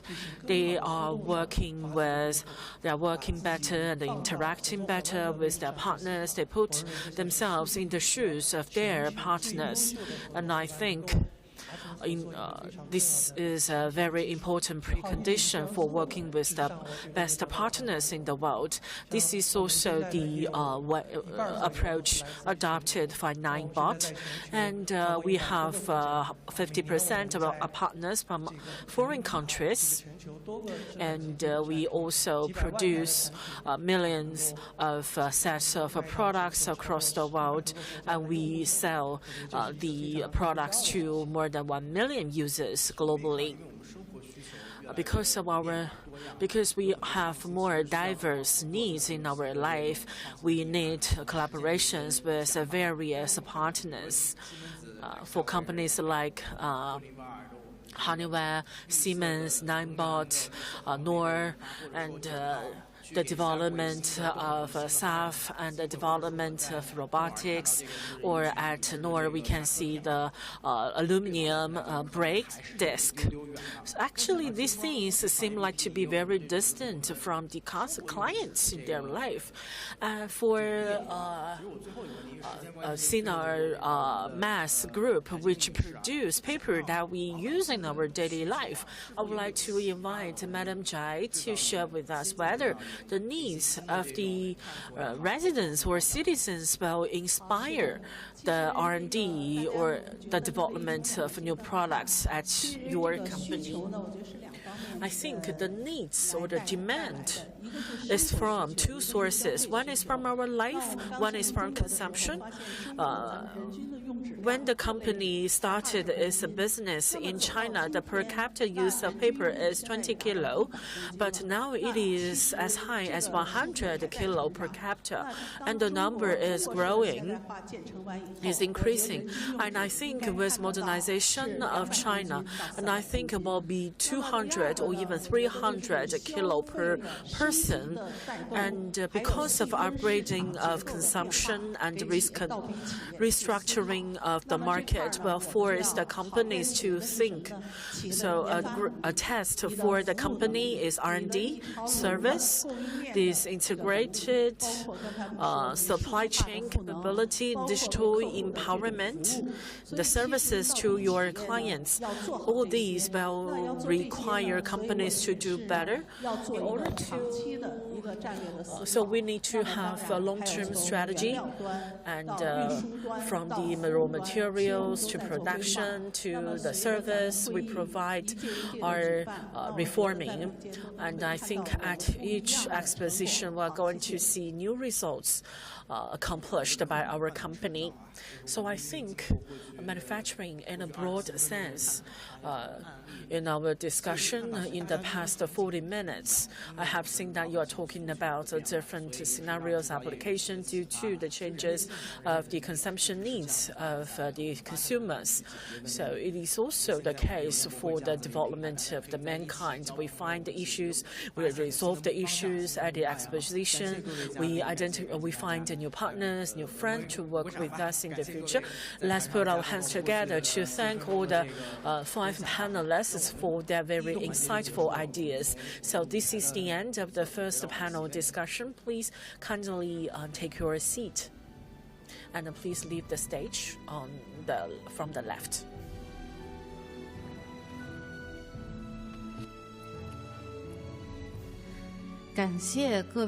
Thank you for all the 5 panelists. Now we are going to get started with the second panel discussion. And we're going to invite to the floor our esteemed panelists, Mr. Zeng Congkai, President and General Manager of Corning Display Technologies China, and Ms. She Ying, Chairman of Shanghai Haizhi Online Network Technology. Please take the stage.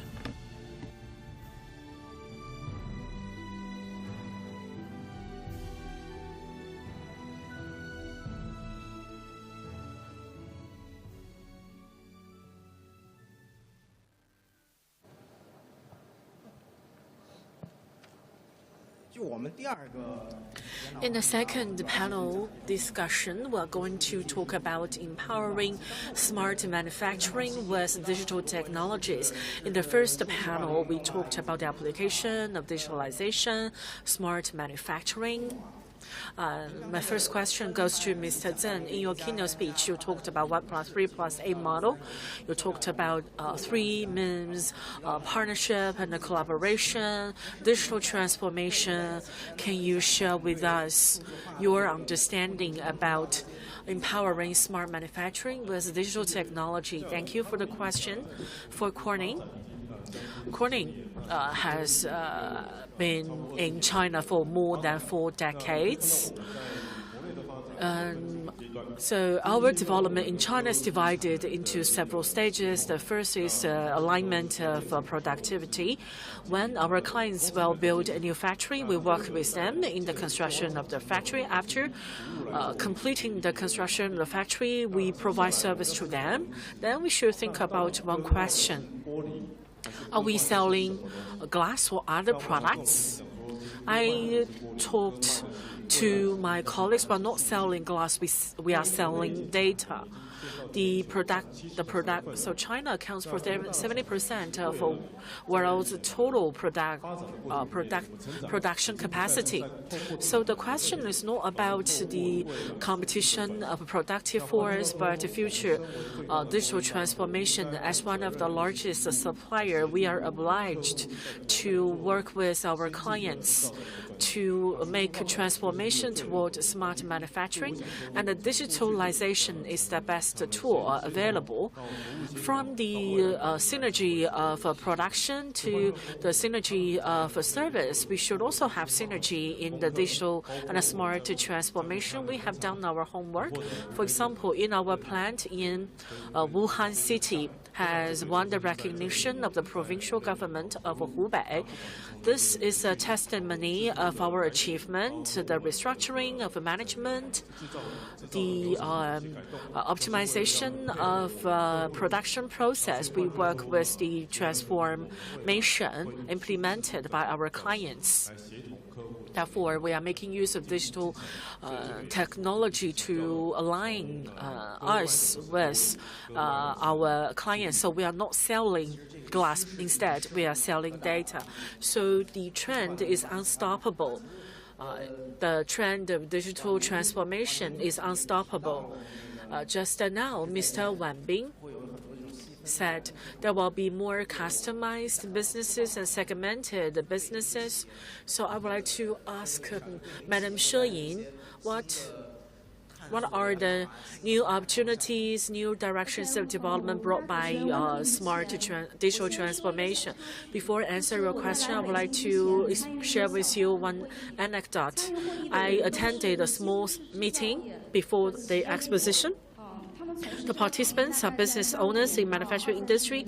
They worked in the industry for 5 to 30 years. One business person has a specialized in processing for several decades. He asked me, "Do you think the future will be better?" So it's so quiet in the meeting room.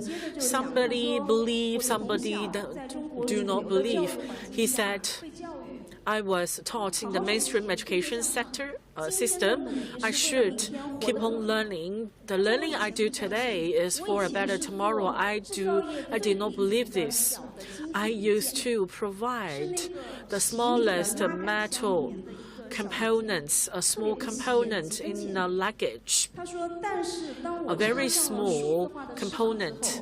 When my business is powered by digital technology, we are able to customize the process, the order of production.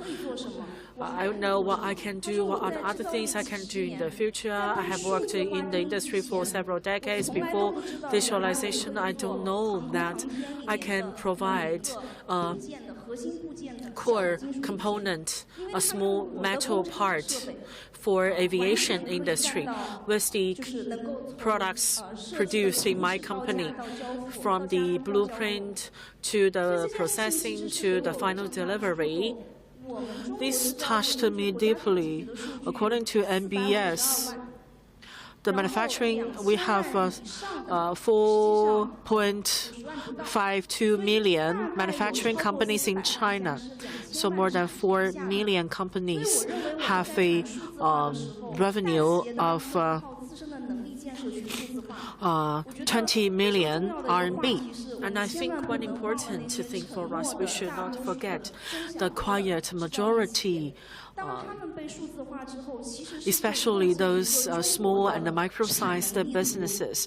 They're able to build a pattern, the landscape of manufacturing in China, and they are offering services to the companies on the supply chain, and they are serving those who provide a 2D or 3D blueprint or design scheme. So the manufacturing industry is featured by fast delivery, small amount, various types, instead of the mass production in the past. I discussed with my clients several times. Firstly, there is a higher demand for flexibility of supply chain. Second, we see that manufacturing companies will not make heavy investment into equipment and devices because the orders are changing very quickly.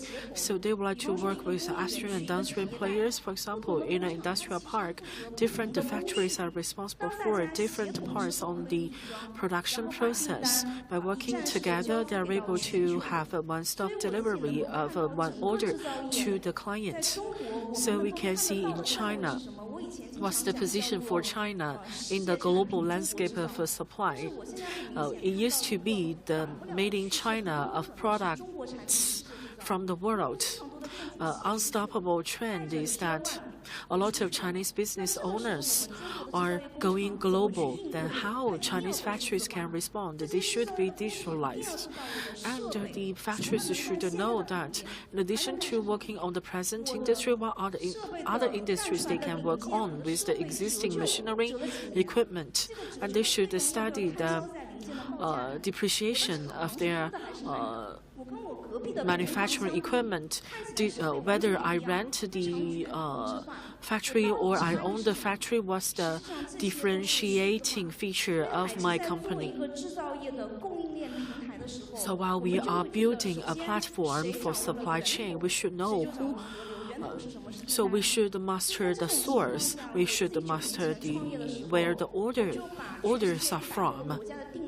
I have firstly hosted all the orders from more than 100 countries on the platform. As the companies would like to get and secure the orders, they are willing to update the data, process, technologies, equipment, and we are making use of different ways to test the data or to collect the data we need. For us, at Haizhi, we have formed two important databases on the left, from the demand side, and we also have more than 2 million 2D or 3D blueprints, and Chinese companies can make quotations according to the details on these schemes and blueprints. When there are more orders on the platform, then there are more rooms for further digitalization for the demand side and the supply side. A new demand comes, then we have different forms of organization for supply chain.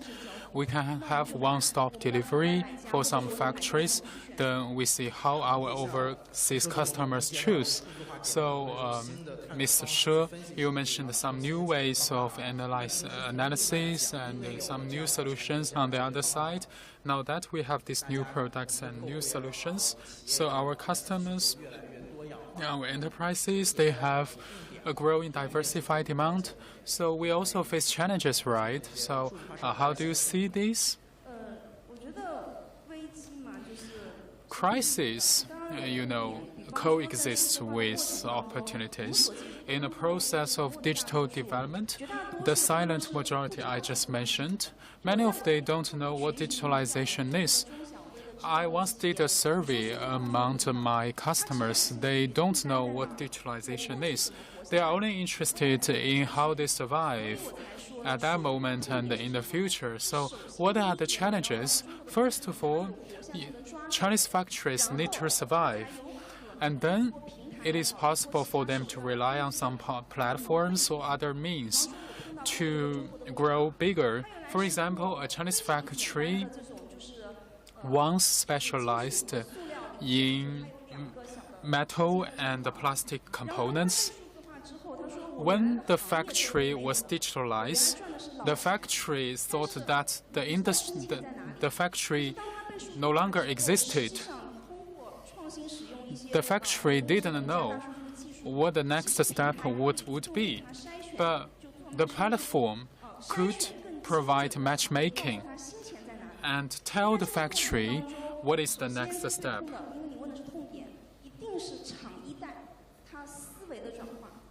So once the factory is digitalized, we also need to see how we adapt to the digitalized culture. So this is a challenge for Chinese enterprises. And you mentioned some cases of small and micro enterprises, but what about the Corning Display? Corning Display is a very old company, and is specialized in products and raw materials. I think that this process, Corning is a 173-year-old company that specializes in materials. So in the beginning, we didn't consider digital transformation. And then about data resolution is not enough. The information couldn't support our analysis. And then about the digital transformation, how we could solve these problems. So 3A, auto collection, and this requires a lot of sensors. So auto collection and then auto detection with data. Via what means can we predict and make decisions? And we also need auto recovery. can we automatically decide we will return to the correct track? So the 3 A's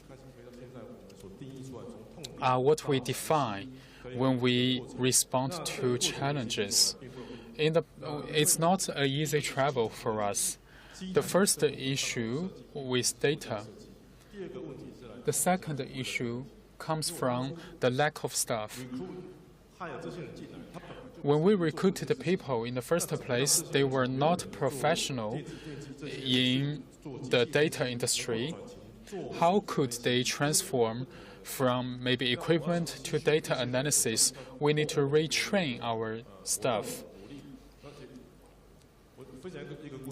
So let me share with you a story. Someday when I visited a factory, I see a lot of engineers were writing Python programs. I asked what they were doing.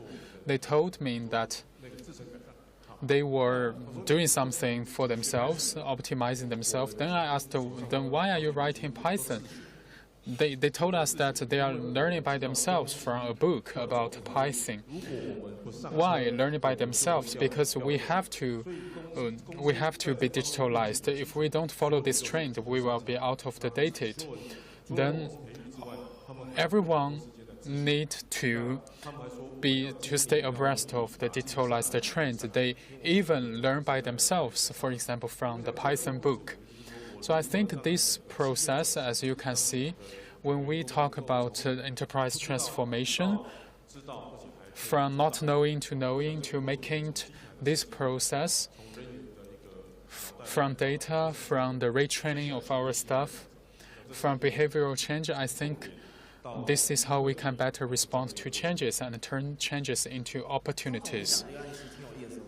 Mr. Zeng, you mentioned a very interesting example.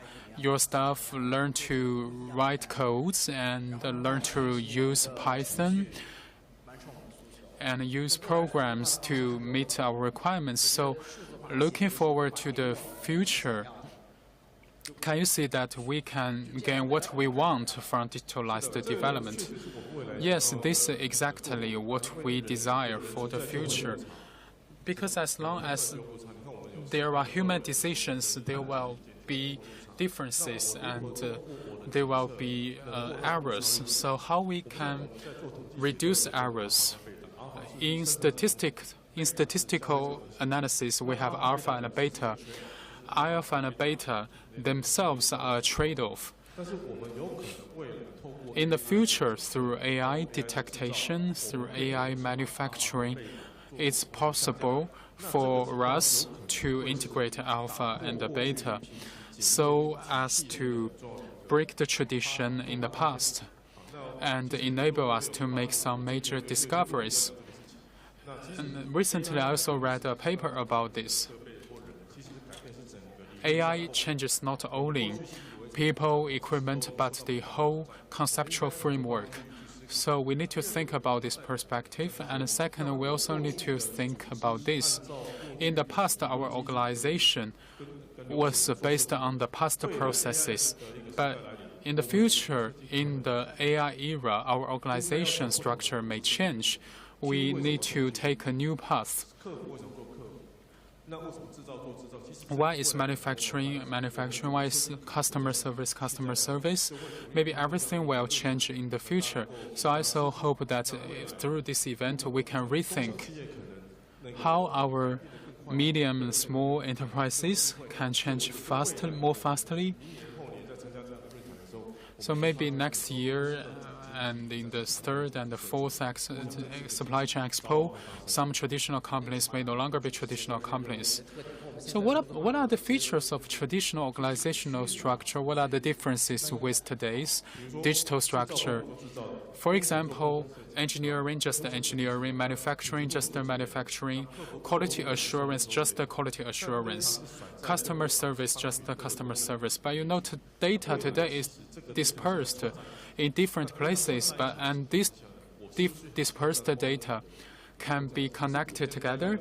Then maybe in the future we need to have a new structure that can consolidate and connect the different parts. Today, currently, we don't have this organizational structure. Each department just does its own thing without connection, without cross-departmental collaboration. But in the future, we need to connect the data. And this is the model we are pursuing for tomorrow. Q is no longer Q. Maybe one department will do more things. Let me give you another example. The customer service staff often faces the challenge. They also need to address customers' needs in terms of quality assurance. So what our customer service staff need to do? They also need to retrain and rethink. The organization needs upgrading, and this is what we need to think. Like Corning, that has a history of over 100, 200 years, you have historical data, you have a huge market, so it's not difficult for you to gain market data to improve your operation efficiency and address your customers' needs. But let's turn back to 海之在线. Maybe your data is not that huge. So when go global, what is your experience? How can you bridge your kind of platforms to international markets? Well, you know, we built a platform. We serve two ends. One end is the purchasing and research and development, and another end is via Chinese factories. We build the network and we serve our customers.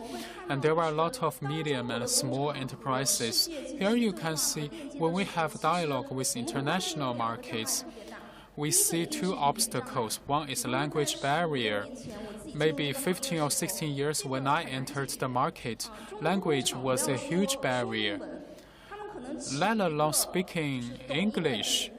Even a staff who knew English was difficult to be hired. Over 10 years ago, when I went to Dubai to attend the exhibition, I found that even for some big Chinese companies, only a few people could speak well English, and some staff spoke mistaken English. So at that time, language was a barrier. But at that time, with AI translation, language may not be a barrier anymore. Last year, we uploaded to our platform orders from 15 BRI countries, and we converted our webpage into 27 languages with the help of AI translation.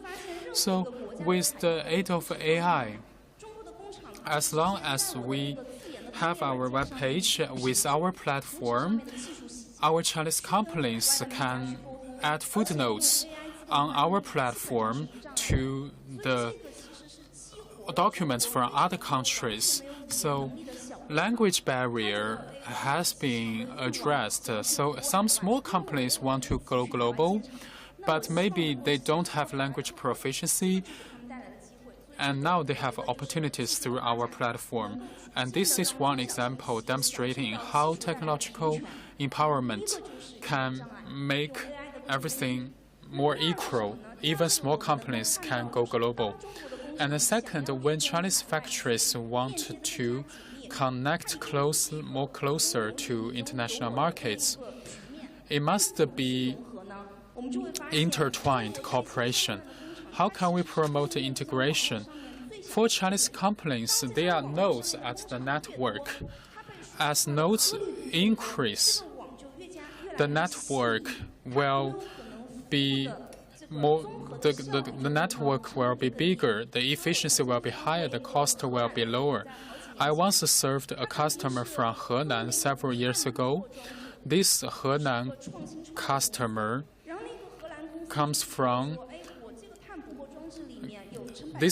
produces carbon sequestration equipment.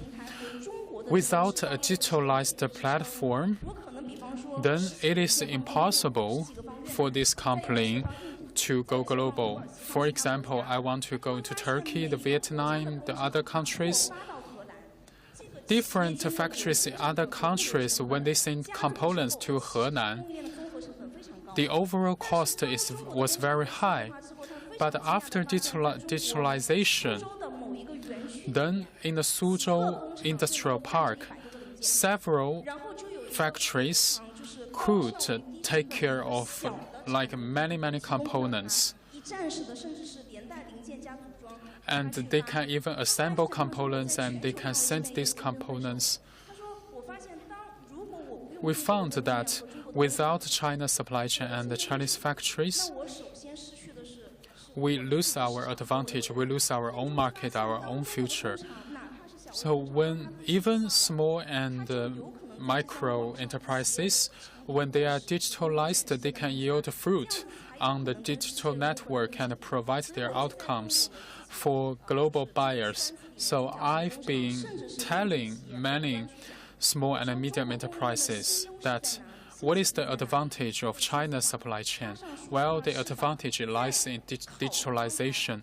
With digitalization, we can then move into green development.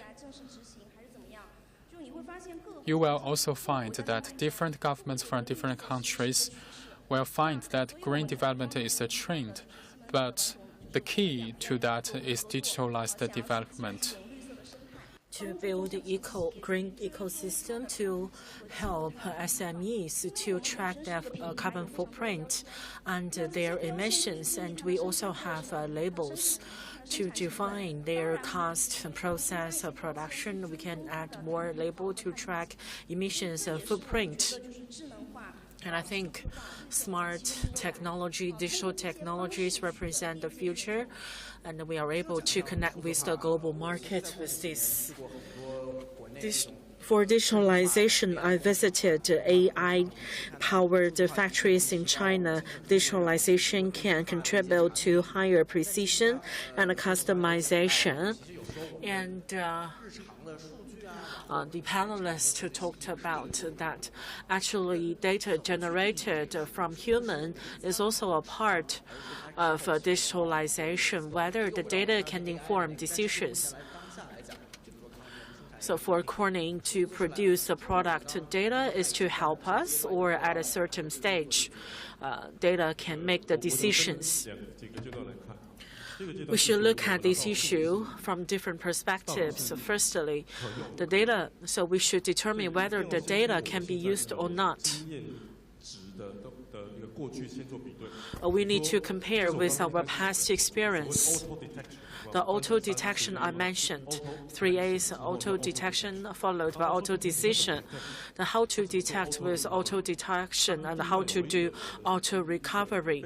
Firstly, we need to have the samples and we need to extract and to cross for machine learning. So, for example, I need to compare with the existing database to teach it's like to tell a child to tell whether the information is correct or not. After the training, we can save a lot of efforts. In the past, we need to teach 4 classes to to tell the difference. And sometimes, if they are not in a good mood, they are not performing very well.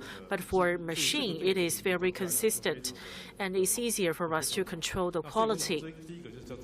So the first is teaching, machine learning. The second, upgrade from teaching. For machine learning, it's about know. So how to deal with a similar scenario? If it's a dog, whether the other similar things are dogs. So machine learning will extend.